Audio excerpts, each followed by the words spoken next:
Welcome everybody to the Break It Down show. I am Key and this is going to be a breakdown of the WWE WrestleMania Day 2 event. I hope you enjoy this video as I go through all the matches of WrestleMania Day 2 and break down what I liked about each match and what I hated about each match, and overall what I think of Day 2 and also compared to Day 1. So let's get into it. I'm going to break it down for you. So as usual, we get the host, John Cena, who will come down to the ring, do his part, his intro. I wasn't really a fan of John Cena's role through WrestleMania. I was expecting a lot more from him. Maybe a bit more backstage segments to fill out them ad breaks, or just some sort of interaction with people, commentary, just be a bit more livelier. I feel like it was just a job for him. It wasn't something that he really wanted to do. He was called to get the ratings and lights up for WWE. He didn't give off the persona that he wanted to really be there.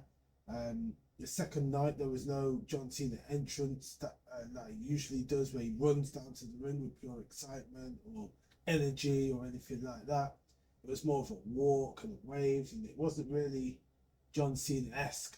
He then goes on, does his speech as he does, the fireworks go off, and then he leaves and Obafemi's music hits.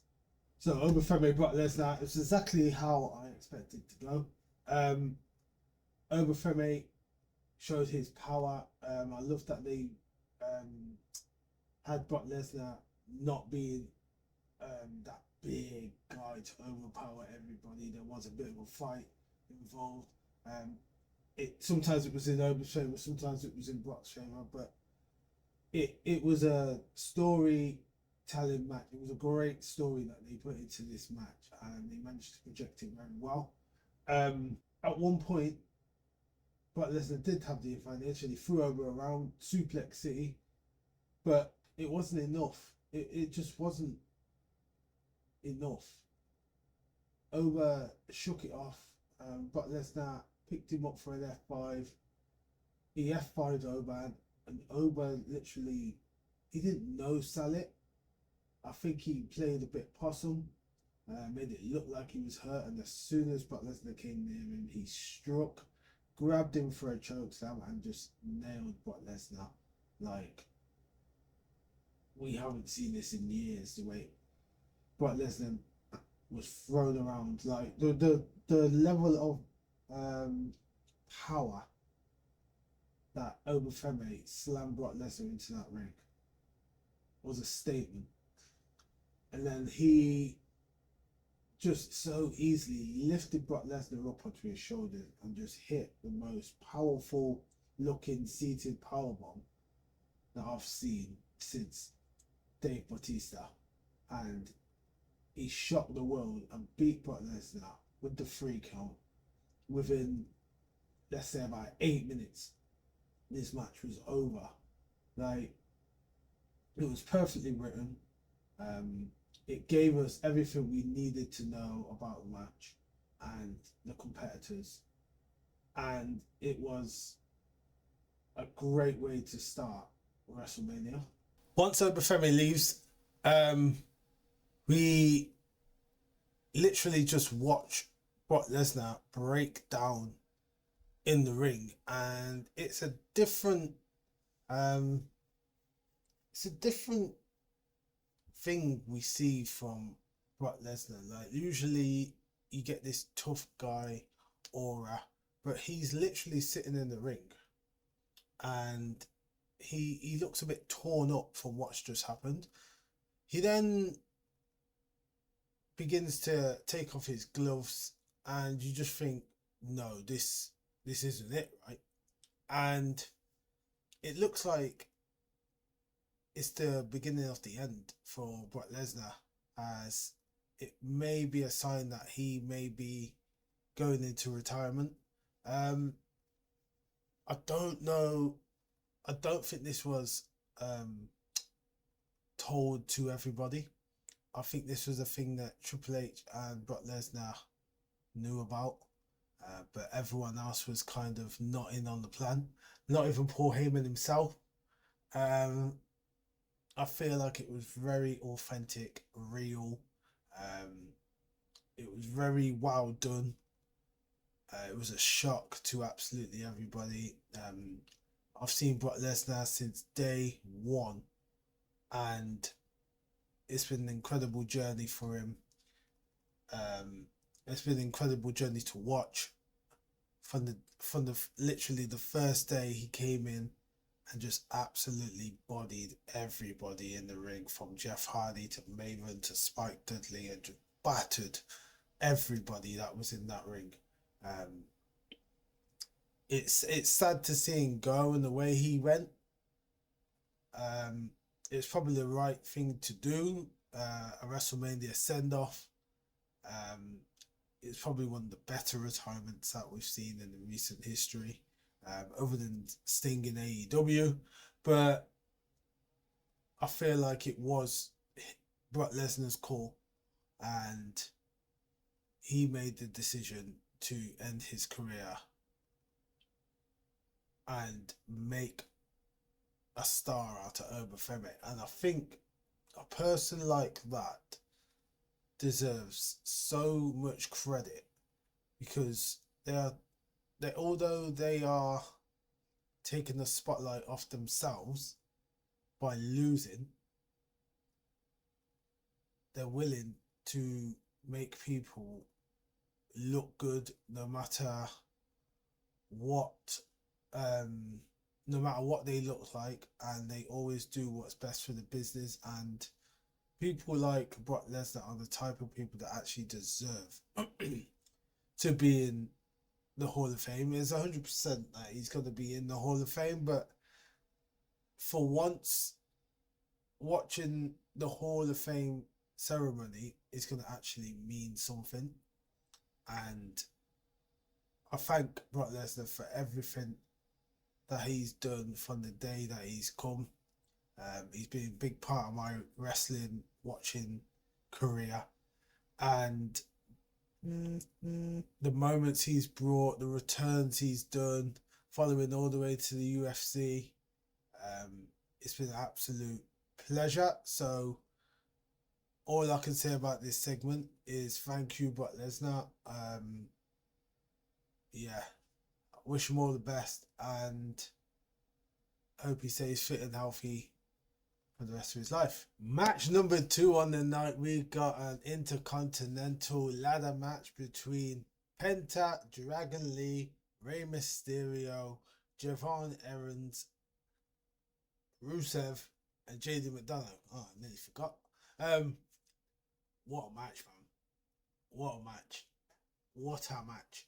To be honest, if this wasn't for the main event of the night, this would have been the match of the night, man. It had absolutely everything from luchadors to ruthlessness to absolute madness to high spots.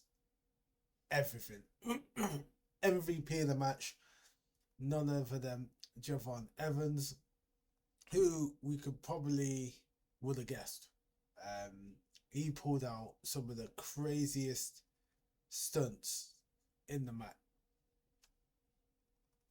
He pulled out some of the craziest stunts in the match, from jumping over the top rope like he usually does to pulling off cutters from the top rope to the ladder.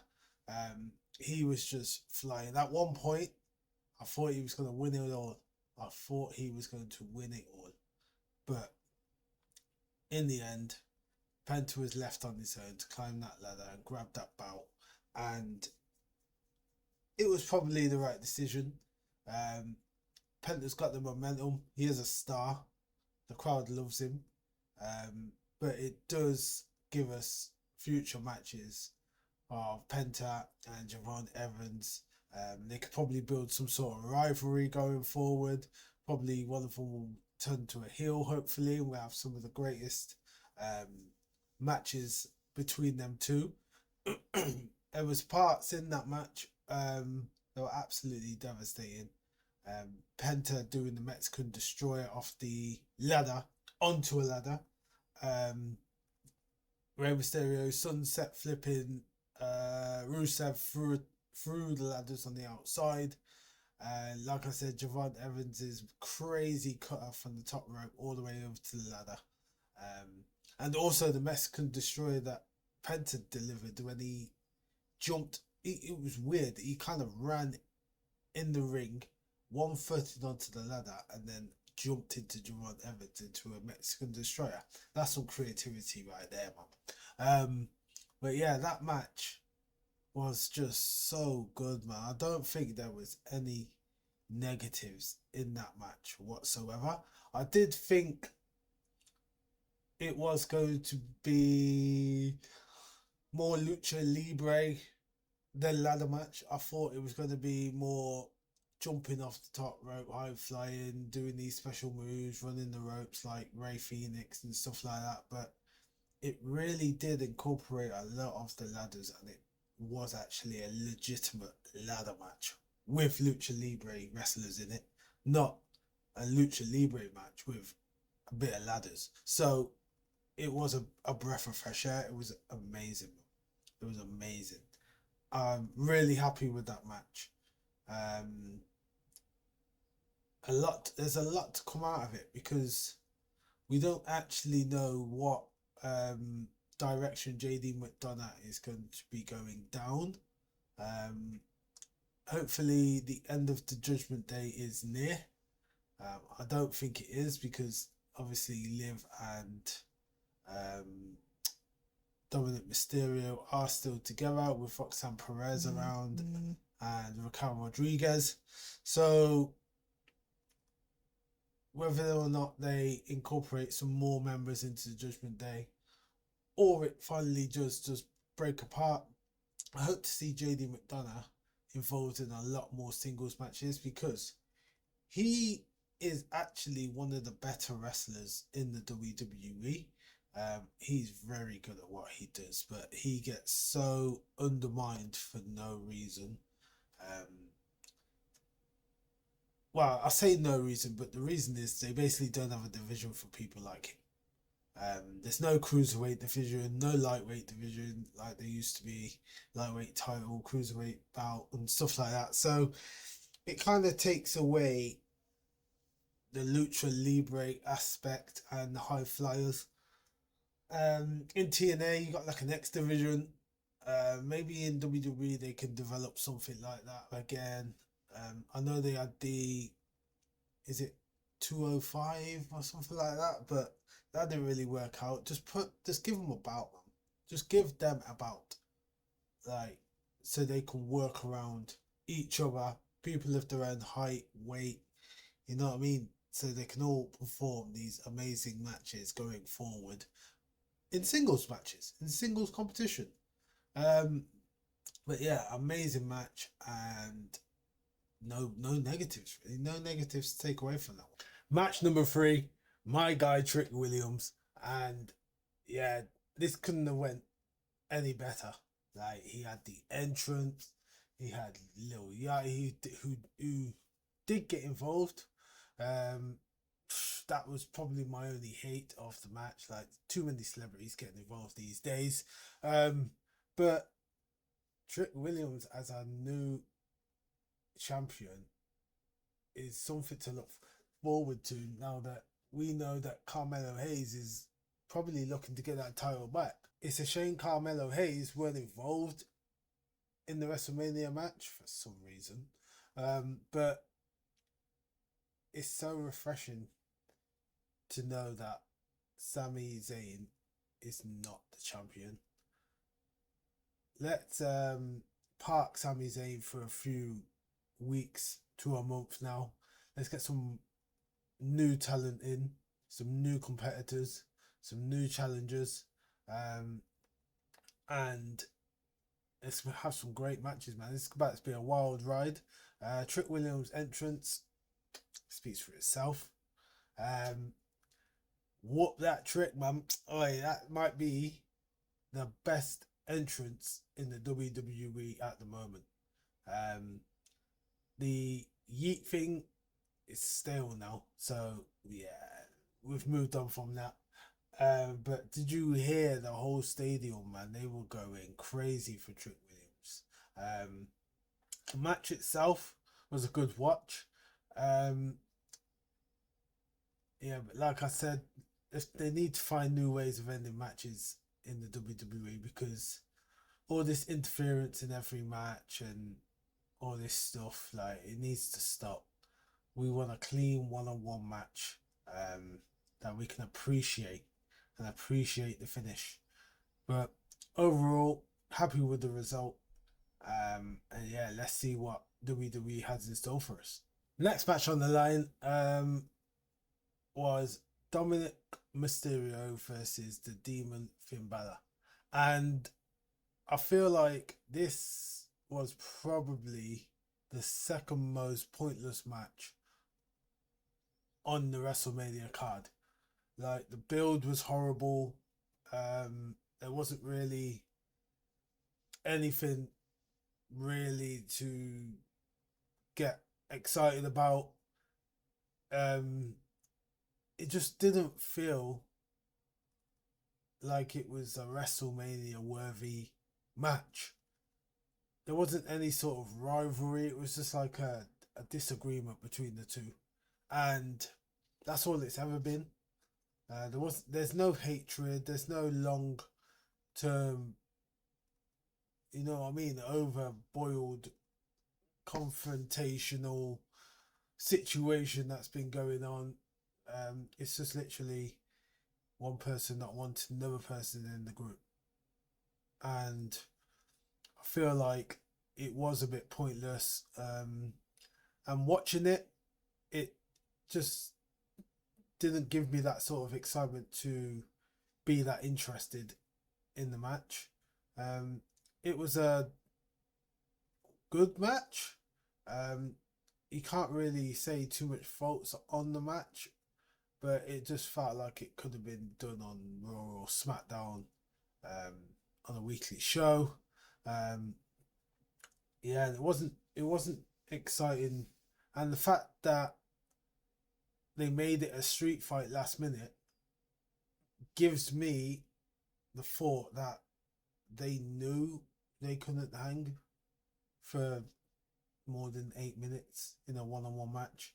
They knew this match had no potential of being an absolute world beater at WrestleMania, and that's the reason why they changed it to a street fight. So yeah, Finn and Dominic. Yeah, and like I was saying before, with interferences in matches, once again there was interference in the match, and it's all started to get played out and really boring and repetitive now. So whoever writes these matches slash storylines for WWE needs to be sacked today. And if you put out the job vacancy on Indeed, I'm sure you'll be able to find somebody that can actually write better than what they already have. Jade versus Rhea Ripley. Now, there's been a lot of hate about Jade and the way she wrestles, and if she can wrestle, can't wrestle, etc. Let me tell you this. Tonight, Jade Cargill carried Rhea Ripley. Carried her. She was the top performer. I was very impressed with how she went about her match. She executed well. She sold well. And this match was actually really good. Didn't have high expectations for it at first.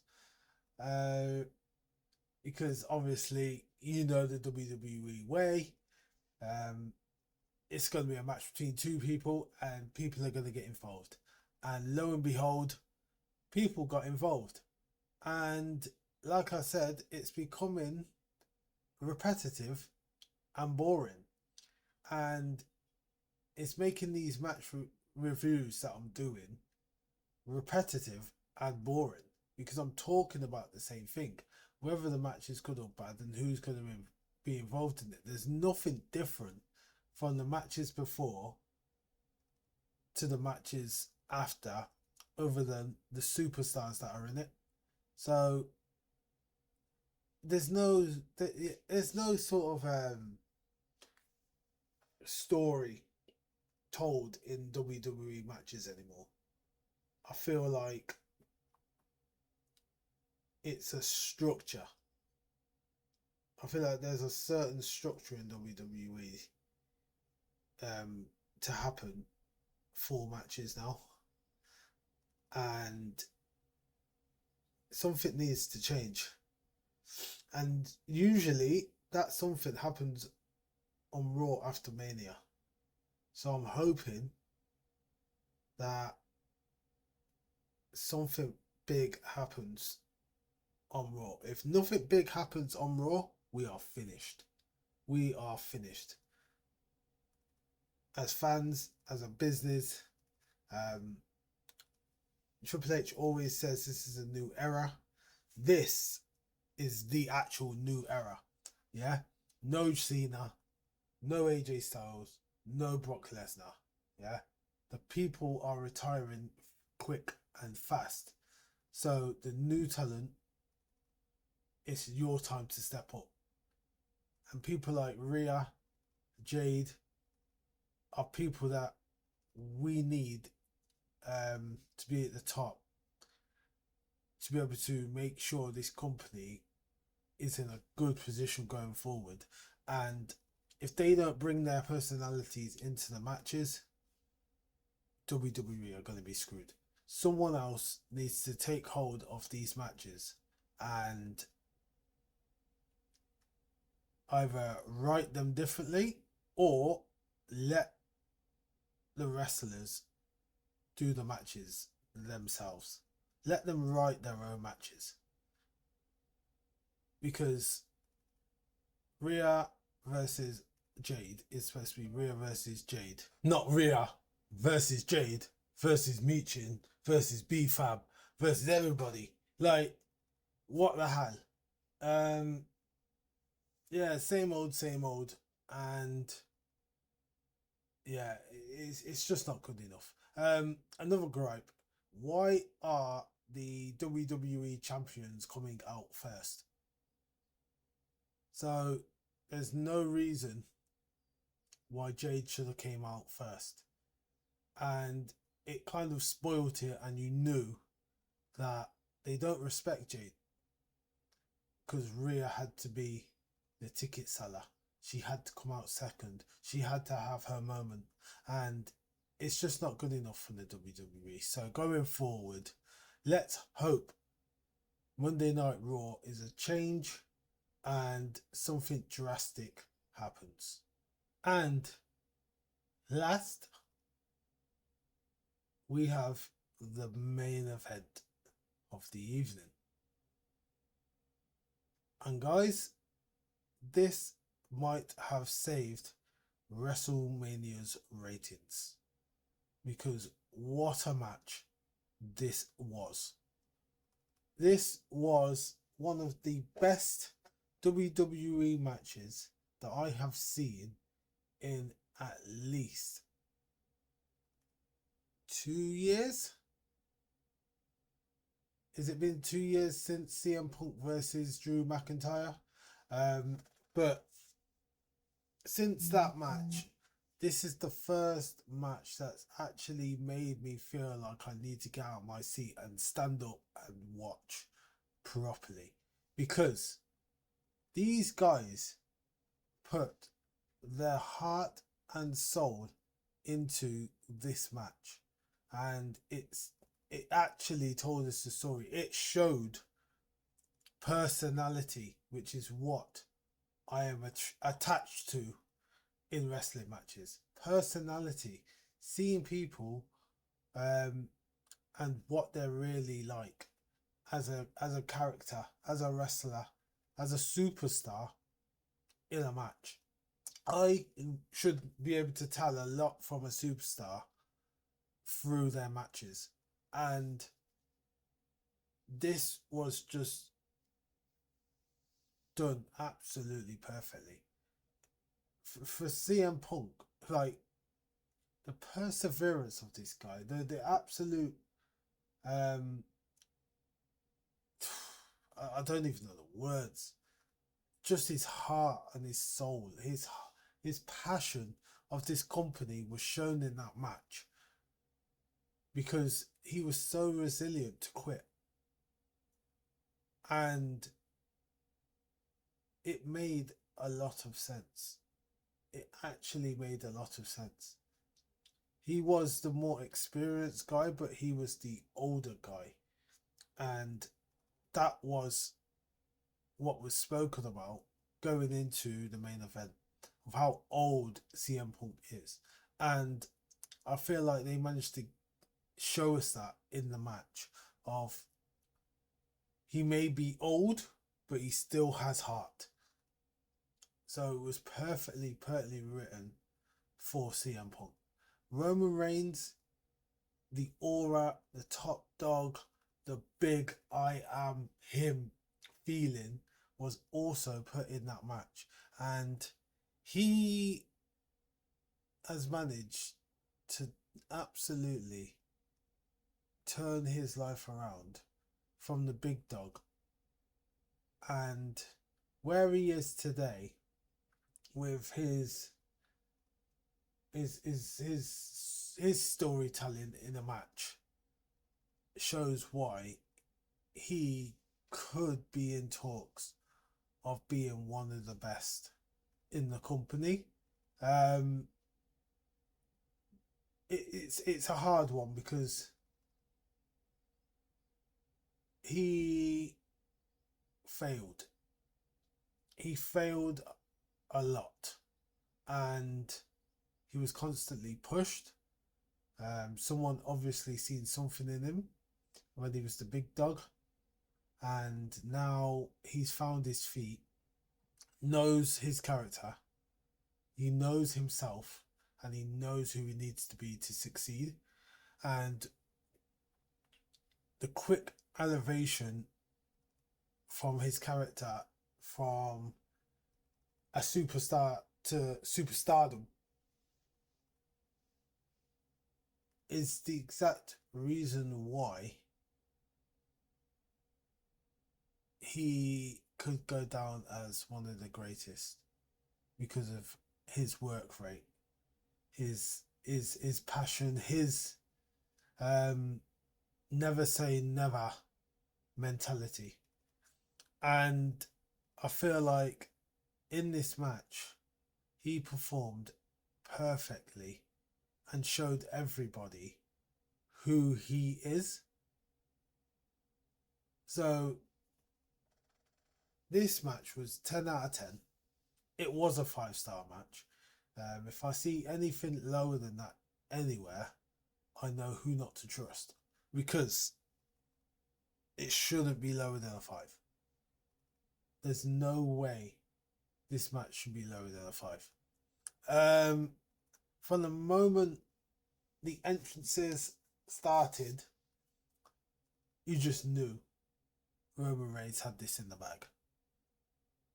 That entrance might go down as one of the greatest entrances in the world, or ever, in history of the WWE. The aura around it, the storytelling once again, that this is who I am, this is my family, I'm doing this for everybody. It was all told in that entrance, and the aura around him of when he comes out and he stands on that stage, yeah, you just knew it was over. I said this on the stream, and you just knew this match was over from the moment you seen the entrance. CM Punk's entrance, he countered it. He made it feel like a main event. It felt like a boxing match. Like, it felt like it was two heavyweight boxers in their prime coming out, and we were about to see something special. He brought out his Ring of Honor entrance music. He stepped out on the stage in pure silence, and just listen to everybody screaming his name. And it gave me a bit of the Attitude Era when The Rock used to stand there and everyone used to be cheering, Rocky, Rocky. That's how I felt. And then that music hits and it's go time, man. So yeah, I was very happy, very, very, very happy with the ending of this program. I'm very happy that we got an ending like this for this program because of how much of abysmal day one was. And yeah, day two was absolutely miles ahead of day one of WrestleMania. I never ever want to see day one of WrestleMania ever again. This is why WWE needs to go back to a one night WrestleMania where it provides us with what we need in one show. They obviously can't do 2 nights. They struggle. So one night WrestleMania for me. I've really enjoyed this match review. It may not seem that way. I am very tired. But WrestleMania night 2, I